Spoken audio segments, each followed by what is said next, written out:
The story of Rockefeller, John Davison. Rockefeller was born on July 8, 1839, in Richford, a small town in New York State. He was the son of William Avery Rockefeller, a traveling salesman with a reputation as a trickster, and Eliza Davison, a deeply religious and strict woman. John grew up between the contradictions of his father's reckless lifestyle and his mother's discipline. From a young age, he learned two lessons that shaped his destiny: the value of discipline and the power of money. In 1853, the family moved to Cleveland, Ohio, a city growing quickly thanks to trade and transportation. Rockefeller studied bookkeeping, contracts, and business skills at a commercial school. At the age of 16, he got his first job as an assistant bookkeeper at Hewitt Tuttle, earning 50 cents a day. He quickly stood out for his accuracy with numbers and his determination. As he later said, "From the beginning, I was determined to let every penny count." First steps in business. In 1859, at just 20 years old, Rockefeller partnered with Maurice B. Clark in a provisions business. They sold grain, meat, and other goods to the Union Army during the Civil War, making solid profits. That same year, in Titusville, Pennsylvania, Edwin Drake drilled the first successful oil well. Rockefeller saw the enormous potential of petroleum. In 1863, together with chemist Samuel Andrews, he opened his first oil refinery in Cleveland. This was the first step toward building an empire. The birth of Standard Oil. In 1870, Rockefeller and his partners founded the Standard Oil Company.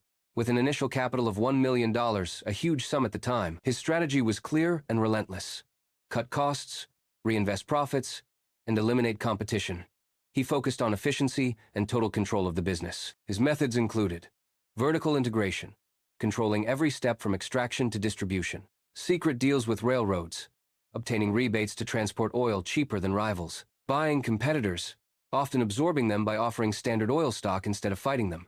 In less than a decade, Standard Oil refined nearly 90% of all U.S. oil. Rockefeller became the richest man in America. For some, he was a visionary who modernized industry. For others, he was a ruthless robber baron. The empire and the controversy. To better organize his holdings, Rockefeller created the first business trust in 1882, the Standard Oil Trust. This model inspired modern corporations, but it also fueled public criticism and government pressure. In 1890, Congress passed the Sherman Antitrust Act. After years of lawsuits, in 1911, the U.S. Supreme Court declared Standard Oil illegal and ordered its breakup into 34 independent companies.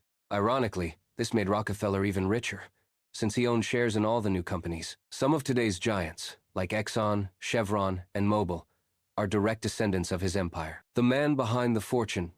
Privately, Rockefeller lived a modest and disciplined life.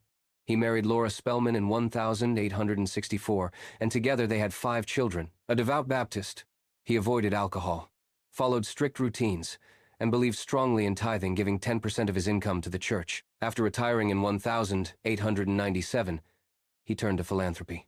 Through the Rockefeller Foundation, he donated more than $500 million to education, science, and public health. He helped establish the University of Chicago, funded medical research that fought yellow fever and hookworm, and supported schools, churches, and cultural institutions. His motto became, "Do all the good you can for the greatest number of people." Final years in legacy. Rockefeller lived to the age of 97, passing away on May 23, 1937, in Ormond Beach, Florida. By then, he had gone from a teenage bookkeeper to one of the wealthiest men in history. Adjusted for inflation, his fortune is estimated at over $400 billion today, placing him among the richest of all time. His legacy is complex. He embodies both the innovative spirit of American industry and the dangers of unchecked monopoly power. His name still echoes in universities, research centers, and philanthropic foundations worldwide. To some, he was a genius of business and the father of modern philanthropy. To others, he was a ruthless monopolist. Perhaps the truth lies in both.